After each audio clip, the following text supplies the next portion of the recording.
শহীদ আবু সাইদের কবর জিয়ারত করতে বিকেলে রংপুরের পীরগঞ্জে যাচ্ছেন বিএনপি চেয়ারম্যান তারেক রহমান। এই বিষয়ে বিস্তারিত জানাচ্ছেন সহকর্মী আব্দুল আহাদ। আমরা চলে যাচ্ছি আহাদের কাছে।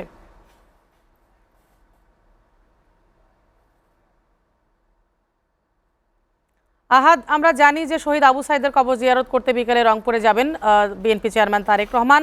এছাড়া আর কি কি কর্মসূচি রয়েছে বিস্তারিত জানাবেন।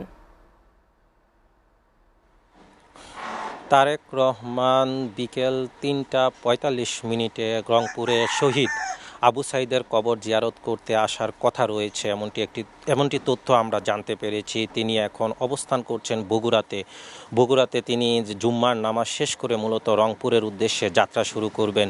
তারেক রহমানের রংপুরে আসাকে কেন্দ্র করে আমরা দেখতে পেয়েছি সকাল থেকে বিএনপির নেতাকর্মীরা আবু সাইদের বাসায় আসছেন। স্থায়ী কমিটির সদস্য ডাক্তার AZ-M জাহিদ হোসেনকে আমরা দেখতে পেয়েছি।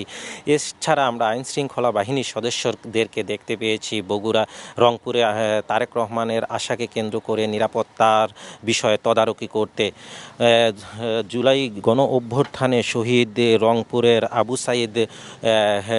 সাইদ নিহত হন ২৪শে গণ অভ্যুত্থানের সময়। যেই আন্দোলনটি শুরু হয় ৫ জুন এবং শেষ হয় ৫ আগস্ট। আন্দোলনটি প্রথমে কোটা সংস্কারের মধ্যে থাকলেও পরবর্তীতে সরকারের দমন নিপীড়ন এবং আন্দোলন চলাকালীন সময়ে যারা নিহত হয়েছে গুলিতে তাদের বিচারের দাবিতে আন্দোলনটি ছাত্র জনতার নেতৃত্বে আরও গণ অভ্যুত্থানে পরিণত হয় এবং এক সময় আমরা দেখতে পাই যে আওয়ামী লীগ সরকার এই আন্দোলনে ভারতে পালিয়ে যায়। আবু সাইদের মৃত্যুকে কেন্দ্র করে আন্দোলন আমরা দেখতে পেয়েছি আরও তীব্রতর হয় এবং সারা দেশে এই আন্দোলন ছড়িয়ে পড়ে। এক সময় আওয়ামী লীগ সরকার বাধ্য হয়ে পদত্যাগ করে এবং ভারতে পালিয়ে যায়। মূলত আমরা এলাকাবাসীর সাথে কথা বলেছি, তারা জানিয়েছেন যে আবু সাইদ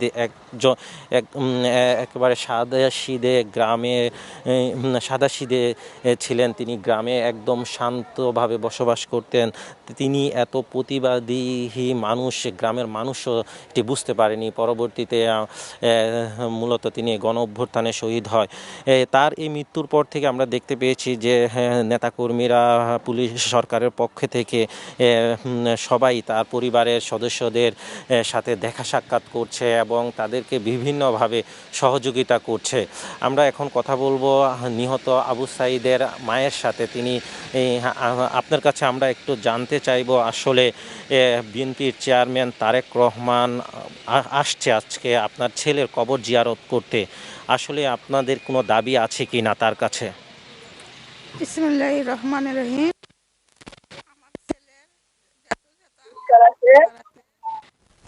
তারা যেন সবারে যেন জুলাই আন্দোলনে জানি বিশেষ পাই সবারে। আর আমি আমার ছেলেরা আছে, আমার ওই ছেলেই আমার হলো দেখশুন করলে হয়। ভাই বোনের সবাইকে আমরা সেই আশা করে আসলাম। আমার ওই ছেলেই আমার জব্দ আমার কথা শুনে আমার তো কথা হুকুম নেয়। আমার সেই ছেলে হারে গেছে, ভাই বোনের ঘরে দেখতে আর মানুষ নাই। আমার ছেলের ঘরে যেন, আমার ছেলের পাশে ঘরে যেন থাকে, এটাই আমার কথা। আমার জানি আল্লাহ জানি তারেক রহমান আল্লাহ জানি সহায়তা করে, আল্লাহ জানি তোলে, এটাই আমার আল্লাহর কাছে কথা।